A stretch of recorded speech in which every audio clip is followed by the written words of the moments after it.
राजेंद्र जी एक सरकारी स्कूल में अध्यापक थे और उनकी पत्नी हाउसवाइफ थी।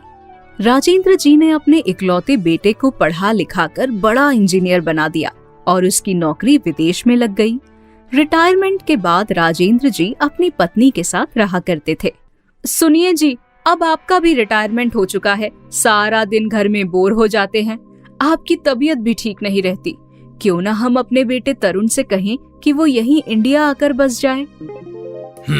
तुम्हारी बात तो सही है, लेकिन अब तरुण अपनी पत्नी के साथ वहाँ अमेरिका में खुश है, उसकी नौकरी भी अच्छी है। मैंने उससे बात की थी, वो यहाँ इंडिया आने को तैयार नहीं है। तो अब बुढ़ापे में हम क्या करेंगे? मुझसे भी अब घर का काम नहीं होता। आपकी तबीयत तो बार बार खराब रहने लगी है। देखो, अब हमें ही कोई रास्ता ढूंढना पड़ेगा। क्यों ना हम अपने घर पर ही किसी को रख लेते हैं जो काम में हमारी मदद कर देगा। बदले में हम उसे अच्छा खाने पीने को और पहनने को दे देंगे। इसमें बुराई क्या है? लेकिन जमाना बड़ा खराब है, आप जानते नहीं, कई बार ऐसे लोग बड़े बुजुर्गों की मजबूरी का फायदा उठाकर सारा घर लूट कर भाग जाते हैं। लेकिन किसी पर तो भरोसा करना पड़ेगा ना। देखो, मेरे साथ स्कूल में मेरे एक दोस्त थे, उनके माली का बेटा है, 20 साल का है। वो कह रहे थे कि बहुत ईमानदार लोग हैं, हम चाहें तो उस लड़के को अपने घर में कामकाज करने के लिए रख सकते हैं।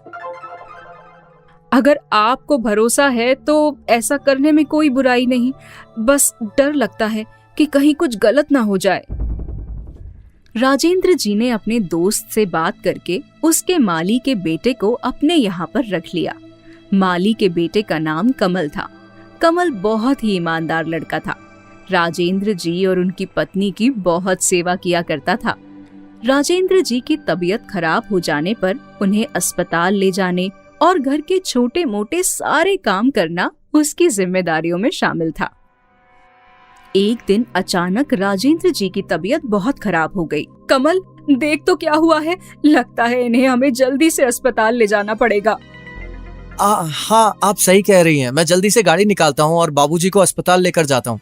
आप चिंता न करें, उन्हें कुछ नहीं होगा। मैं जल्दी से तरुण को फोन कर देती हूँ, उससे कहूंगी कि तेरे पापा की तबीयत बहुत खराब है, जल्दी से यहाँ इंडिया आ जा। हाँ, आप जल्दी तरुण भैया को फोन लगा के यहाँ बुला लीजिए। अगर वो यहाँ आ जाएंगे तो बाबूजी जल्दी ठीक हो जाएंगे। राजेंद्र जी की पत्नी ने अपने बेटे को फोन किया। तरुण बेटा, तुम्हारे पापा की तबीयत बहुत खराब है, तुम जल्दी इंडिया आ जाओ।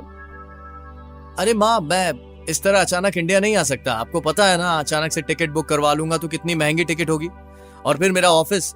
माँ, अभी बहुत इंपॉर्टेंट प्रोजेक्ट चल रहा है, मैं ऐसे नहीं आ सकता। आप प्लीज किसी भी तरह मैनेज कर लीजिए। ये तुम कैसी बात कर रहे हो बेटा, तुम हमारे इकलौते बेटे हो। अगर तुम अपने पापा के लिए नहीं आओगे तो कैसे काम चलेगा? मैंने कहा ना माँ, इस तरह मैं अचानक नहीं आ सकता। 2 महीने बाद आने का प्लान करता हूँ, तब मुझे टिकट भी सस्ते मिल जाएंगे। तरुण के वहाँ पर आने के मना करने के बाद कमल ने राजेंद्र जी की दिन रात सेवा की और कुछ ही दिनों में उनकी तबीयत फिर से ठीक हो गई। तभी एक दिन अचानक तरुण का फोन आया। माँ, मैं 10 दिन बाद इंडिया आ रहा हूँ, कुछ बहुत जरूरी काम है। तुम्हारे साथ बहू भी आ रही है ना बेटा? नहीं माँ, वो क्या करेगी यहाँ आकर? वो जब भी इंडिया आती है तो परेशान हो जाती है। मैं अकेला ही आ रहा हूँ। लेकिन बेटा, बहू को आए हुए 2 साल हो गए, उसे भी साथ लेता। माँ, उसे आने का मन नहीं है, अब मैं जबरदस्ती तो नहीं कर सकता ना। कुछ ही दिनों के बाद तरुण इंडिया आ गया। उसे घर आया देखकर राजेंद्र जी बहुत खुश थे। पापा, अब कैसी तबीयत है आपकी? मैं बिल्कुल ठीक हूँ बेटा, भगवान भला करे कमल का। इसने मेरी बहुत सेवा की है, दिन रात जाकर अस्पताल में मेरा ध्यान रखता था। तुम्हारी माँ तो इतना कर नहीं पाती ना, लेकिन कमल ने तो सच में हमारी बहुत मदद की। ठीक है कमल, इसके बदले मैं तुम्हें अच्छी सैलरी दूंगा, चिंता मत करो। तुमने मेरे पापा का ध्यान रखा, तुम्हें अच्छे पैसे मिलेंगे।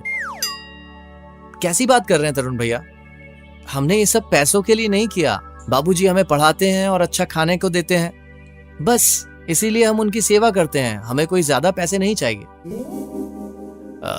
अच्छा, ठीक है कमल, अब तुम जाओ, मुझे पापा से कुछ बात करनी है।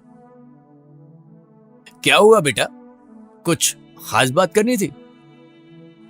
पापा, मुझे अमेरिका में अपने लिए एक घर खरीदना है, और आप तो जानते हैं विदेश में घर खरीदना इतना आसान नहीं है। मैं चाहता था कि आप ये वाला घर बेच दें। लेकिन बेटा, अगर ये घर बेच दिया तो मैं और तुम्हारे माँ कहाँ रहेंगे? पापा, इतना बड़ा घर है और आप दोनों के लिए तो एक कमरे का घर ही काफी है। इस घर को बेचकर आप दोनों कहीं किसी एक कमरे के मकान में शिफ्ट क्यों नहीं हो जाते, या फिर किराए से ले लीजिए। आपको इतने बड़े घर की जरूरत क्या है? ये तुम कैसी बात कर रहे हो तरुण? अपने माँ बाप को किराए के घर में रहने की सलाह दे रहे हो? तुम्हें शर्म नहीं आती? माँ, क्या आप अपने बेटे को खुश नहीं देखना चाहती? अमेरिका में घर खरीदना अपने आप में कितनी बड़ी बात होती है। आपके लिए तो ये खुश होने वाली बात है। तुम्हें कुछ पता भी है? जब तुम्हारे पापा जिंदगी और मौत से अस्पताल में लड़ रहे थे, तुमने तो एक फोन करके भी नहीं पूछा। और यहाँ वो माली का बेटा, कहने को तो हमारा नौकर है, लेकिन सही शब्दों में कहा जाए तो वही हमारा बेटा है। माँ, पर एक नौकर के लिए आप मुझे उल्टा सीधा कह रही हैं, मुझे डांट रही हैं। तरुण, वो नौकर नहीं है, सही मायने में वो ही हमारा बेटा है। तुम्हारी माँ ने तुम्हें फोन करके यहाँ इंडिया आने को कहा था क्योंकि मेरी तबीयत बहुत खराब थी। मुझे किसी भी वक्त कुछ भी हो सकता था। जानते हो, उस दिन जब तुम्हारे पापा का अस्पताल में ऑपरेशन हुआ था, घर में एक भी रुपया नहीं था, पेंशन के पैसे आए नहीं थे। उस दिन कमल ने अपनी बचाई सारी तनख्वाह मेरे हाथ में लाकर रख दी थी। मुझसे कह रहा था कि सारे पैसे मैं अस्पताल में फीस भरने के काम में ले लूं, और एक तुम हो, हमारे सगे बेटे होकर भी हमें किराए के मकान में रहने की बात कर रहे हो। सही बात है बेटा, कभी कभी अपने भी पराये हो जाते हैं, और कभी कभी कोई पराया भी अपनों से बढ़कर काम कर जाता है। कमल ने साबित कर दिया कि अपना और पराया इंसान खून के रिश्ते से नहीं होता, बल्कि अपने परिवार और अपनी नीयत से होता है। तुम मेरे सगे बेटे होकर भी सिर्फ और सिर्फ मेरे पैसों को चाहते हो, जबकि उसने मेरी इतनी सेवा की और बदले में एक रुपया भी नहीं मांगा। आज मुझे अपने और पराये का फर्क साफ साफ पता चल गया।